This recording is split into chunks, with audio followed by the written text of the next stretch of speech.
Te kubleshibun piki parlok barok te mentah hakane ke video ngan ai ya ki job notification belapelaj da ka Martin Luther Christian University MLCU Shillong na mentah ki post jong ki project technical support bat data entry operator te sapet ya kane ke video hadu panda code bapinyo ya ki jing tiba kambnya te token parlok ni sedang no mentah hakane ka video.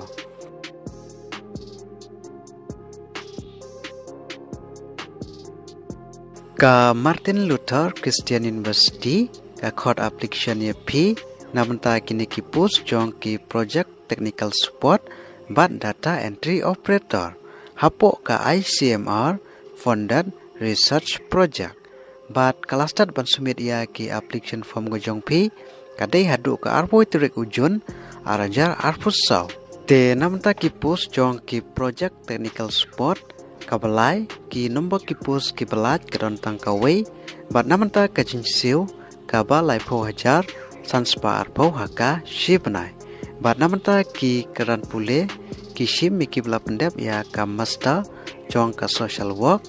bat ki bakam yu chan ki de ya ki tu ki bedon ya ka experience hakanika field te namenta ki post jong ki project technical support kabar ki nombor ki post ki belaj kadon tangkawai bat namenta ka jinsiu kadai arpu hajar praspa aka shibnai bat namenta ki karan pule ki shim mi ki bela pendep ya ka MSc MLT microbiology biochemistry biotechnology lengbaka experience te namenta ki post jong ki data entry operator ki nombor ki post ki belaj kadon tangkawai bat namenta ka jinsiu ka ba ar kunda hajar ar spa ka shibnai bat namenta ki karan pule ki shim mi ki bela pendep ya ka bachelor ha ka computer application lengbaki experience bat ha karta ka pila amna apply kadai ha karta ka ba khat pra hadu life arts nam karta bat namenta ka application fees nil omdan bat namenta ka section process kadai lengba ka writing test bat ka interview te kumno pila amna apply namenta kiniki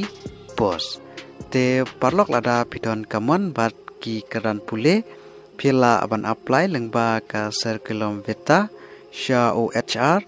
ka MLCU how new email address recruitment@mlcuniv.com haswa ka arpui turik ujun arajar arpusau